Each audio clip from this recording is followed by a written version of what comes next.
കുരിശും കുറിയും ഞങ്ങൾ വരയ്ക്കും, തൊപ്പിയും വെക്കും, കാവ്യം എടുക്കും. അതാടാ മലയാളി. അത് പറയാൻ നട്ടലുള്ളവനാണ് മലയാളി. അത് പറയുകയും ചെയ്യും. അത് പറയും, പാടും.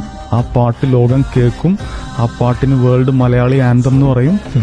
അതിന് കുരു പൊട്ടുന്നുണ്ടെങ്കിൽ കൂടുതൽ പൊട്ടാനിരിക്കും. ഈ ഒരു വീഡിയോ ആദ്യം റിലീസിന് മുമ്പ് തന്നെ കണ്ടു കഴിഞ്ഞപ്പോൾ തോന്നിയൊരു കാര്യമായിരുന്നു, ഇനി ഇവൻ ഇതുവല്ലം കൊണ്ട് കുളമാക്കുമോ? കാര്യം പൊളിറ്റിക്സ് ഒക്കെ ഇത്തിരി കൂടുന്നുണ്ടോ എന്നൊരു ഡൗട്ട്. ആദ്യം ക്യൂൻ, ജനഗണമന, ഇപ്പോൾ മലയാളി ഫ്രം ഇന്ത്യ. ആദ്യത്തെ രണ്ടെണ്ണം സെറ്റായിരുന്നു, എനിക്ക് വലിയ പ്രശ്നമൊന്നും തോന്നിയില്ല. പക്ഷേ മലയാളി ഫ്രം ഇന്ത്യ ആദ്യം വിചാരിച്ച പോലെ തന്നെ നടന്നു. ഓവർ പൊളിറ്റിക്സ് കുത്തിക്കയറ്റി വെച്ചേക്കുന്നു. പണ്ട് കണ്ട് മടുത്ത കുറേ കാര്യങ്ങൾ പിന്നെയും കൊണ്ട് വെച്ചേക്കുന്ന പോലെയാണ് തോന്നിയത്. ഇനി ഏതൊക്കെ സീനാണെന്ന് നോക്കാം. സിനിമ കണ്ടവർ മാത്രം വീഡിയോ കാണാൻ നോക്കുക. എന്തായാലും നല്ല സ്പോയിലർ ഉണ്ടാവും. അപ്പോൾ നേരെ പോയേക്കാം.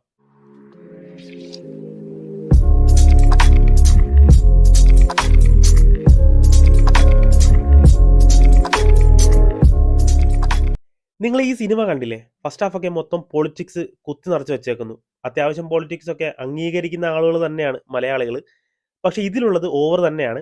പണ്ട് എൻ്റെ കൊച്ചിലെയൊക്കെ ഇവിടെ എല്ലാം പറഞ്ഞു നടന്നൊരു കാര്യം ഉണ്ടായിരുന്നു. പാകിസ്ഥാൻ ജയിച്ചപ്പോൾ മുസ്ലിംസ് പടക്കം പൊട്ടിച്ചു, അങ്ങനെയാണ്, ആനയാണ്, തേങ്ങയാണ്, അങ്ങനെയൊക്കെ പറഞ്ഞു. ഈ സാധനമൊക്കെ എടുത്ത് ഇപ്പോൾ സിനിമ ആക്കേണ്ട ഒരാവശ്യമില്ല. ചുമ്മാ പൊളിറ്റിക്സ് കാണിക്കാൻ വേണ്ടി കാണിക്കുന്ന സീൻ പോലെയാണ് എനിക്ക് പേഴ്സണലി തോന്നിയത്. കുറച്ച് പേർക്കെങ്കിലും അതുപോലെ തോന്നിക്കാണും. ശരിക്കും ഒരു വർഗീയത മനസ്സിൽ കൊണ്ട് നടക്കുന്ന ആൾ തന്നെയാണ് ആൽപ്പറമ്പിൽ ഗോപി. ആ ഒരാള് ഒരു പാകിസ്ഥാനെ കൂടെ കഴിയുമ്പോൾ വരുന്ന മാറ്റങ്ങളാണ് സിനിമയിൽ പറയുന്നത്. പക്ഷെ അതിനുവേണ്ടി സെലക്ട് ചെയ്ത രീതിയൊക്കെ തെറ്റിപ്പോയി. വർഗീയവാദികളായ മണ്ടന്മാരെയാണ് ഡയറക്ടർ ഉദ്ദേശിച്ചത്. കാരണം അവരത് ചെയ്യുമ്പോൾ കോമഡിയായി തോന്നി എല്ലാവരും ചിരിക്കും എന്ന് ഓർത്തിട്ടാകും അങ്ങനെ ഒരു ക്യാരക്ടറൈസേഷൻ കൊടുത്തത്. ഫസ്റ്റ് ഹാഫിൽ അവരുടെ നാട്ടിൽ വെച്ചുള്ള കാര്യങ്ങളൊക്കെ സത്യം പറഞ്ഞാൽ ഒട്ടും ഇഷ്ടപ്പെട്ടില്ല. പുള്ളിയുടെ പൊളിറ്റിക്സ് ആണ് പടത്തിലോട്ട് സംസാരിക്കുന്നത് എന്നൊരു വീഡിയോയിലായിട്ട് പറയുന്നുണ്ടായിരുന്നു. ഇത്ര ഒരു കുത്തി നിറച്ച പൊളിറ്റിക്സ് ആണ് പുള്ളിയുടേതെങ്കിൽ അത് തിരുത്തേണ്ട സമയം കഴിഞ്ഞു. എൻ്റെ ഒരു പോയിന്റ് ഓഫ് വ്യൂവിൽ സിനിമയിലെ രാഷ്ട്രീയം പറയാം, പക്ഷേ അതിനുവേണ്ടി മാത്രം സിനിമ ചെയ്യരുത്. എത്രയോ പൊളിറ്റിക്സ് പറയുന്ന സിനിമകൾ നമുക്ക് ഇഷ്ടപ്പെടുന്നുണ്ട്. അതൊക്കെ നമ്മൾ കാണുമ്പോൾ ഇത് പറയേണ്ട കാര്യം തന്നെയാണ് എന്ന് നമുക്ക് തോന്നും. പക്ഷേ ഈ കാര്യത്തിൽ ഈ ഒരു സിനിമയിൽ അങ്ങനെ തോന്നിയിട്ടില്ല. പിന്നെ റീൽസ് ഇടാൻ വേണ്ടിയിട്ട് 2-3 സീൻ കൊടുത്തിട്ടുണ്ട്. മറ്റേ മുത്തപ്പൻ്റെ സീൻ. അത് റീൽസിലൊക്കെ കറങ്ങി നടക്കുന്നുണ്ട് ഇപ്പോൾ. തിയേറ്ററിൽ ആ ഒരു സീൻ കണ്ടപ്പോൾ ഡിക്കാപ്രിയോയുടെ ഒരു ഫോട്ടോ ഇല്ലേ, do you feel anything, nothing, ആ ഒരു സാധനം തന്നെയാണ് എനിക്ക് തോന്നിയത്. നല്ല ഡയലോഗ്സും നല്ല സീനൊക്കെ പടത്തിലുണ്ട്. എനിക്ക് ഇഷ്ടപ്പെട്ടത്, അത്യാവശ്യം ഇഷ്ടപ്പെട്ടെന്ന് തോന്നിയത് സലീം കുമാർ പറയുന്ന ഡയലോഗ്.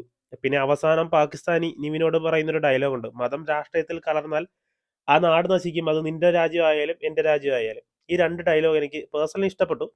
പിന്നെയും വലിച്ചു നീട്ടലാണ്. ആ പാകിസ്ഥാനുടെ നാട്ടിൽ പോയി അവിടെ ഒരു നന്മ ചെയ്തു, ഇവിടെ ഒരു നന്മ. അങ്ങനെ വർഗീയവാദിയായ ഗോപി നാട്ടിലെ ആളുകൾക്ക് കണ്ണിലുണ്ണിയാകുന്നത് അവസാനം അതാണല്ലോ. പിന്നെ അത്രയും നാളും ഇഷ്ടമല്ല കിളവ എന്നൊക്കെ വിളിച്ച നായികയ്ക്ക് നന്മ ചെയ്തുകൊണ്ട് മാത്രം ഇഷ്ടപ്പെടുന്നു ഗോപിയെ. പടം തീർന്നു. അപ്പോൾ നിങ്ങൾക്ക് എന്താണ് ഈ ഒരു സിനിമ കണ്ടിട്ട് തോന്നിയത്? ഒന്ന് കമന്റ് ചെയ്തേക്ക്. വീഡിയോ ഇഷ്ടപ്പെട്ടെങ്കിൽ ലൈക്ക് ചെയ്യുക, ഷെയർ ചെയ്യുക.